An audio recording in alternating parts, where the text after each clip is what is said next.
Le procès de Rotten sans flamme. C'était hier le leader de l'attaque parisienne. En l'absence de Dembélé suspendu, Bradley Barcola était très attendu à Salzbourg hier, sans faire un mauvais match. Il a pu tout de même générer un peu de frustration, pas de but ou de passe décisive. On est loin de son début de saison impressionnant. Il avait mis 10 buts quasiment sur les 10 premières journées de championnat. Une saison où Barcola, 22 ans, devait prendre plus de responsabilités avec le départ de Mbappé. C'est pas le cas en Ligue des Champions, compétition où il n'a pas marqué du tout cette saison. Alors Barcola est accusé de ne pas passer le cap attendu. L'accusation est menée par le procureur Rotten. Bonsoir. Bonsoir à tous. Avocat de Barcola, maître Dugarry, bonsoir. Bonsoir. Et le juge Tony Vérel, bonsoir monsieur le juge. Bonsoir. Allons-y monsieur le procureur, vous reprochez quoi à Barcola? En fait, en gros, c'est plus une alerte qu'une sanction, ce que je vais dire. Ou, ça commence. Non, mais la réalité du gars, c'est que en fait, je regarde ces matchs attentivement. Déjà pour te dire, comme quoi je suis assez lucide. Mon fils, mon jeune fils, est grand fan de Bradley Barcola. Donc automatiquement, quand tu as ton gamin qui en peut plus de Barcola, tu regardes un peu plus lui que les autres. Et c'est vrai que maintenant, depuis le début de l'année, on attendait la confirmation déjà de sa formidable progression l'année dernière, de son bon Euro. Je reste un peu sur ma faim. Et en fait, je trouve que c'est le moment peut-être de dire tu dois changer des choses, Bradley. Alors moi, je suis personne où je me prends pas pour quelqu'un que je suis pas auprès de Bradley. Mais je trouve que dans son jeu, dans ses déplacements, dans sa gestuelle, il y a des choses, il stagne en fait. Il stagne et j'ai pas l'impression qu'il progresse. Et le pire, je trouve, et je pense que sa progression passera aussi par là, c'est son état d'esprit. C'est quelqu'un de très gentil, très humble de toute façon, voilà. Mais il faut qu'il monte les dents. Il faut qu'il ait plus les crocs, qu'il fasse mal à ses défenseurs. Hier, je le vois. Alors, hier, fait un match correct, hein, tu l'as dit, par rapport au dernier match, aux dernières prestations, qui étaient très moyennes. Mais n'empêche qu'il doit influer beaucoup plus sur le jeu du Paris Saint-Germain, surtout quand le PSG joue une équipe aussi faible en Ligue des Champions comme Salzbourg, que le PSG avait 80% de la balle, surtout sur la première mi-temps, un peu moins sur la deuxième. Et sur la première mi-temps, il a touché 10 ballons. C'est insuffisant. Il doit être un relais essentiel pour les milieux de terrain. Tu dois bouger, donner envie aux milieux de te donner le ballon. J'étais milieu de terrain. Je sais que quand tu as un attaquant de côté ou d'axe, le mec, tu lui donnes pas une fois, deux fois, et il va te le faire comprendre. Lui, il est trop gentil avec ses coéquipiers et avec ses adversaires. Hier, il prend 2-3 taquets. Tu as l'impression que il les prend, c'est pas grave, il se relève.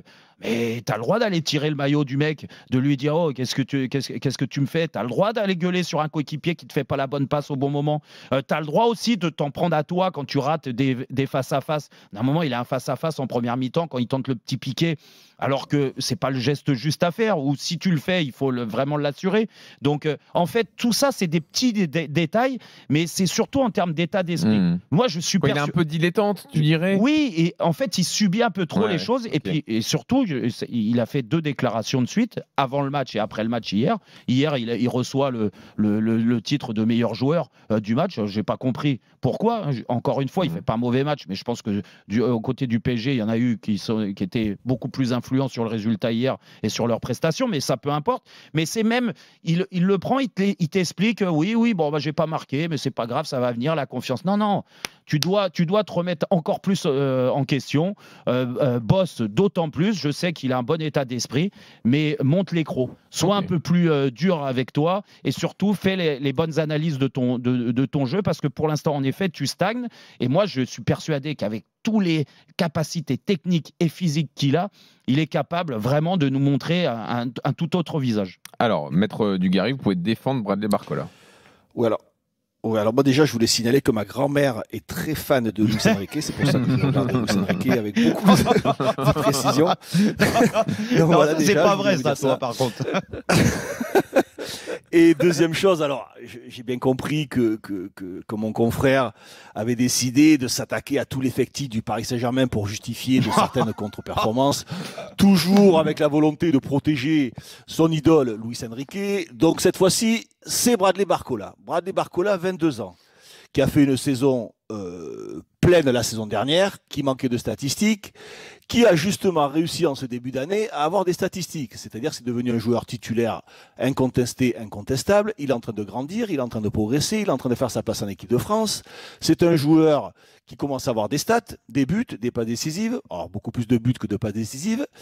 Qu'ils doivent s'améliorer, c'est une évidence. Après, c'est un joueur qui fait preuve d'un état d'esprit irréprochable. Il fait l'effort sur son côté gauche, il défend, il attaque, il se replace. C'est certainement pas toujours facile aussi pour lui de comprendre ce que lui demande Luis Enrique, parce que j'ai l'impression qu'à l'image de beaucoup de ses coéquipiers, tout le monde ne comprend pas ce que veut Luis Enrique. Donc un coup, il se retrouve à gauche, un coup, il se retrouve avant-centre, un coup, il se retrouve à deuxième attaquant. C'est pas facile. Il y a beaucoup d'informations, beaucoup de choses qui se passent pour lui. Et comme mon confrère le sait très bien évidemment, puisque ça fait déjà depuis de nombreuses années qu'il est au parquet, il sait très bien que ce joueur a besoin, comme beaucoup de joueurs, d'assimiler et de digérer toutes ces performances qui lui arrivent. C'est vrai qu'on ne peut pas avoir une progression qui est constante. Il y a des moments dans une saison, il va beaucoup accélérer, il va marquer des buts pendant une période, après ça va être un petit peu plus calme, il va se relancer. Voilà, c'est à chaque fois franchir des paliers. Et je trouve que ce garçon, avec un état d'esprit toujours irréprochable, franchit des paliers à sa vitesse, à son rythme. On aimerait tous que ça aille un petit peu plus vite. On aimerait tous qu'il soit d'une efficacité redoutable. C'est pour l'instant pas le cas. Il a des choses à améliorer. Il a un style de jeu très particulier avec une forme de nonchalance. Mais je trouve que voilà, il est en train de digérer tout ce qu'il est en train de vivre, tout ce qu'il est en train d'assimiler, tous ces progrès qu'il est en train de faire. Il faut les digérer. Donc voilà, moi je pense que c'est un joueur qui est devenu important, qui est devenu titulaire au Paris Saint-Germain.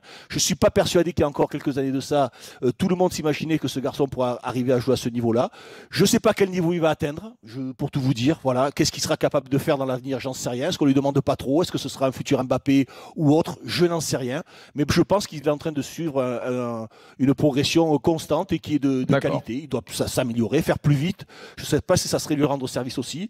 Par contre, moi j'attends de son entraîneur qu'il soit capable de lui proposer aussi autre chose que toujours être dans un même registre et parfois des choses qu'il n'est pas toujours capable de comprendre. Alors, Tony, tu te ranges plutôt pour Dugas ou pour Jérôme? En fait, je pense que je suis assez d'accord avec Christophe. Je pense qu'il a eu une évolution tellement fulgurante quand personne ne l'attendait au Paris Saint-Germain. Il est arrivé, il a pris sa place, il est devenu titulaire, il a fait des bons matchs.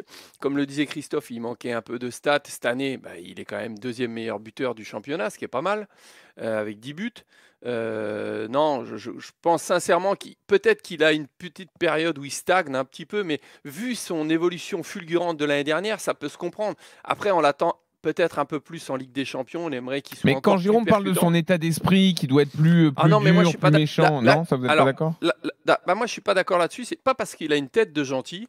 C'est vrai, quand tu le vois, il fait gentil et tout, que sur le terrain, moi, j'ai pas l'impression, si tu veux, ça non. Pas bagarreur sur le terrain non plus. Non, mais sa nonchalance ne veut pas dire que sur le terrain, je veux dire, il ne rentre pas dedans. Je veux dire, la preuve, c'est que quand il accélère, je ne sais pas si tu te rappelles certaines actions, même en équipe de France, quand il marque au bout de quelques secondes, là, je veux dire, il y va, il rentre dedans. Tu vois ce que je veux dire? C'est pas un joueur, si tu veux, qui est. Non, puis il a la combativité. Ce qu'on lui demande, c'est pas de faire la bagarre, c'est d'être combatif. Il lâche pas les ballons, il y va. Moi, je trouve qu'il subit un peu trop les mecs. Mais il va, Jérôme, il va progresser là-dessus, parce qu'à un moment donné, mais il va se rendre compte qu'il est obligé de progresser.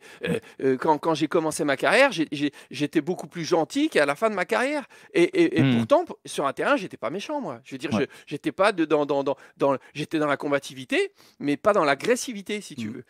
Mais à un moment donné, tu es obligé d'adapter ton jeu. Et puis, pourquoi? Parce qu'il deviendra important dans une équipe. Donc, à un moment donné, les mecs, ils vont dire, lui, il faut le casser, il faut tu vois, aller dessus, lui mettre des coups. Et il va résister à tout ça. Et c'est là qu'on verra s'il passe le cap ou pas. Mais vous trouvez qu'il a, vous trouvez qu'il a le bon. Non, mais c'est intéressant ce que disent Dugas et Tony. Pas grand chose à acheter d'ailleurs. Mais quand il rate des choses, là, et plus, ça fait 2 mois à peu près, 2 mois, donc c'est pas non plus dramatique. Mais il a un visage un peu inexpressif par moment. C'est plus ça. C'est ça. C'est ça que veut dire Pierrot. Voilà, alerte. Thierry Henry, il a eu ça. S'il a le même visage inexpressif que Thierry Henry, qui fait la même carrière, et qu'on peut le reprocher. Allez, on arrête là. On a plus le temps, Tony. Je voudrais rajouter, ça sert à... Il y a des gens qui jouent la comédie. Ils vont rater une action, ils jouent la comédie. Ils font et moi, ça, j'aime encore moins. Tu vois ce que je veux dire ? Bon, allez, merci Tony. Victoire donc de Dugas dans ce procès.